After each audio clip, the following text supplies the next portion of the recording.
இப்போ நார்மலாக ஹார்ட்டில் ஒரு பிளாக் இருக்குது. இப்போ ஆஞ்சியோ வரைக்கும் எல்லாருக்கும் தெரியுது. ஈஸியாக வந்து அதை புரிஞ்சுக்கிறாங்க. மற்ற இடங்களில் வரக்கூடிய பிளாக் எப்படி புரிஞ்சுக்க முடியும்? ஒருவேளை கையில் வருமா? காலில் வருமா? எந்த இடத்துல வரும் அப்படி? ரத்த குழாய் வந்து எங்கே வேணால் அடப்படலாம். ஓகே. அது ஏன் கையில் அடப்படுது காலில் அடப்படுதுன்னு சொல்ல முடியாது. ஆனால் 90% வந்து காலில் தான் அடப்படுது. ஓ. அது என்ன சொல்கிறது, அது ஃப்ளோ டர்புலன்ஸ் சொல்கிறது. அதாவது ஹார்ட்லேருந்து ரத்த குழாய் அது ஹையாக ஒரு ஸ்பீடாக வருது, வந்து பிரியுது ரெண்டாக. அந்த ஸ்பீடில் வரும்போது டர்புலன்ஸ் வந்து ரத்த குழாயில் அடித்து கொஞ்சம் ஹார்டாகுது, திக்காகுதுன்னு சொல்லுவாங்க அது.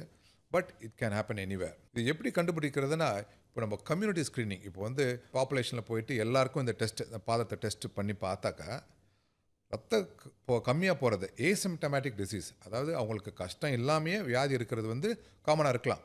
ஆனால் அதை தவிர சிம்டம் யாருக்கெல்லாம் வரும்னு சொன்னாக்கா, இது மாதிரி நம்ம ரிஸ்க் ஃபேக்டர் பார்த்துட்டு அவங்கள ஸ்க்ரீன் பண்ணுறோம். ஓகே. காலில் இருக்க ரத்த குழாய் அடப்பட்டு போச்சுன்னா முக்கியமாக கால் வலி. ஆனால் கால் வலி உங்களுக்கு தெரியும், எதை வேணால் வரலாம். மூட்டுனால் வரலாம், நரம்புனால் வரலாம், சதையினால் வரலாம். முக்கியமாக ரத்த குழாயில் பிளாக் வந்தால் சதையினால தான் வரும் அது.